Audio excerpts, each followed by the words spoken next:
ಸಮಾಜವಾದಿ ಪಕ್ಷ, ಕಮ್ಯುನಿಸ್ಟ್ ಪಕ್ಷ ಜಾತಿ ಅಂತ ಅನ್ನೋದು ಒಂದು ವಾಸ್ತವ ಅಂತ ಅನ್ನೋದನ್ನ ನೋಟ ಕೊಟ್ಟದೇ ದಲೈಕಾಯಿಸಮ್.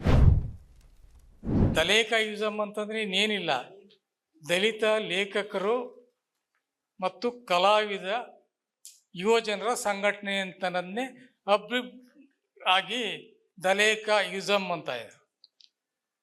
ಅದು ಭದ್ರಾವತಿಯಲ್ಲಿ ಮೊಟ್ಟ ಮೊದಲ ಸಮಾವೇಶ ನಡೆದ ಸಂದರ್ಭದಲ್ಲಿ ಇದನ್ನ ಪರಿಭಾಷೆಯನ್ನ ಕಾಯಿನ್ ಮಾಡಿದ್ರು. ಅದಕ್ಕೆ ತಾತ್ವಿಕವಾಗಿ ಒಂದು ಏನೋ ಒಂದು ಅಕಾಡೆಮಿಕ್ ಇದಾಗಿ ಒಂದು ನಾವೊಂದು ಸಿದ್ಧಾಂತವನ್ನು ರೂಪಿಸ್ತಾ ಇದ್ರು, ಆದರೆ ಈ ಕರ್ನಾಟಕದ ಎಲ್ಲ ಈ ರಾಜಕೀಯ, ಸಾಂಸ್ಕೃತಿಕ ಮತ್ತು ಪಕ್ಷ ರಾಜಕಾರಣದ ಮೇಲೆ ಈ ದಲೈಕಾಯಿಸಮು ಬಹಳ ದೊಡ್ಡ ಪರಿಣಾಮ ಬೀರಿದೆ. ಮತ್ತು ದಲೈಕಾಯಿಸಮ್ ಕಾರಣದಿಂದಲೇ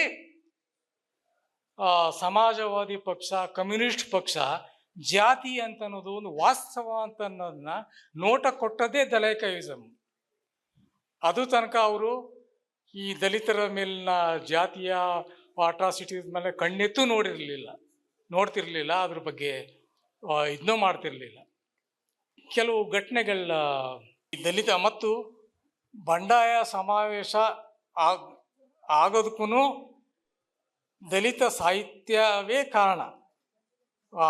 ವಾಲಿಕಾರ ಮತ್ತು ಬೋಳಬಂಡಪ್ಪ ಅವರು ಈ ಧರ್ಮಸ್ಥಳದಲ್ಲಿ ಗೋಪಾಲಕೃಷ್ಣ ಅಡಿಗರ ಅಧ್ಯಕ್ಷತೆಯಲ್ಲಿ ಸಮಾವೇಶ ಕನ್ನಡ ಸಾಹಿತ್ಯ, ಅಖಿಲ ಕರ್ನಾಟಕ ಸಾಹಿತ್ಯ ಸಮಾವೇಶ ನಡೆದಾಗ ಅದಕ್ಕೆ ದಲಿತ ಗೋಷ್ಠಿಯನ್ನು ಇರಲಿಲ್ಲ. ಹಾಗಾಗಿ ಆ ಗೋಷ್ಠಿಯನ್ನು ಮಾಡಬೇಕು ಅಂತ ವಾಲಿಕಾರ ಮತ್ತು ರಾಯಚೂರಿನ ಬೋಳಬಂಡಪ್ಪ ಅವರು ವಾಚಕರವಾಣಿಯಲ್ಲಿ ಬರೆದು ಅದು ದೊಡ್ಡ ಚರ್ಚೆಯಾಗಿ ಆಗ ಹಂಪ ನಾಗರಾಜಯ್ಯನವರೇ ಅಧ್ಯಕ್ಷರಾಗಿದ್ದರು. ಅವರು ಸಾಹಿತ್ಯದಲ್ಲಿ ದಲಿತ ಗಿಲಿತ ಬಲಿತ ಏನಿಲ್ಲ ರೀ, ಎಲ್ಲ ಸಾಹಿತ್ಯನೇ ಅಂತ ಅವರು ನಿರಾಕರಣೆ ಮಾಡಿದ್ರು. ಆ ಕಾರಣಕ್ಕಾಗಿಯೇ D.R. ನಾಗರಾಜು ಮತ್ತು ಬರಗೂರು ರಾಮಚಂದ್ರಪ್ಪ, ಕಾಳೇಗೌಡ ನಾಗವಾರ, C.G. ಕೃಷ್ಣಸ್ವಾಮಿ, ನಾನು, ಸಿದ್ಧಲಿಂಗಯ್ಯ, ಇದೆಲ್ಲ ಒಂದಷ್ಟು ನಾವು ಸಂಚಾಲಕರು ಅನ್ನೋದಕ್ಕೆ ನಾನು ಹೆಸರು ಹೇಳ್ತಾ ಇದ್ದೀನಿ ಅಷ್ಟೇ. ಇನ್ನಿದೆಲ್ಲ ಗುಂಪು ಒಂದು ಇದು ಮಾಡಿ ದಲಿತ ಬಂಡಾಯ ಸಾಹಿತ್ಯ ಸಮಾವೇಶವನ್ನು ಇಲ್ಲಿ ಯಾವುದೋ ಚಿತ್ರದಲ್ಲಿ ದೇವಾಂಗ ಚಿತ್ರದಲ್ಲಿ ಅದಕ್ಕೆ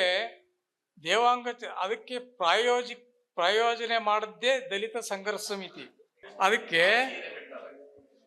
ದಲಿತ ಸಂಘರ್ಷ ಸಮಿತಿಗೆ ಹಣಕಾಸು ಮಾಡಿದ್ದು. ಅದರ ಇವರೇ ಶ್ರೀಧರನ್, ದಲಿತ ಸಂಘರ್ಷ ಸಮಿತಿಯ ಒಬ್ಬ ಸಹ ಸಂಚಾಲಕರಾಗಿದ್ದ ಶ್ರೀಧರನ್ನೇ ಅದಕ್ಕೆ ಇದಾಗಿದ್ದು. ಮತ್ತು ಈಗ ಈ ದಲಿತ ಚಳುವಳಿಯ ಜೊತೆಗೆ ಬರಹಗಾರರು ಮತ್ತು ಕಲಾವಿದರು ಎಲ್ಲ ಪ್ರಬಲವಾಗಿದ್ದದ್ರಿಂದಲೇ ಅದು ಬರೀ ಭೂ ಸಂಬಂಧಿತ ದೌರ್ಜನ್ಯಗಳನ್ನ ಇದ್ರ ಬಗ್ಗೆ ಮಾತ್ರ ಅದು ಪ್ರತಿಭಟನೆ ಮತ್ತು ಚಳುವಳಿಗಳನ್ನ ಮಾಡಲಿಲ್ಲ. ಸಾಂಸ್ಕೃತಿಕವಾಗಿ ನಮ್ಮ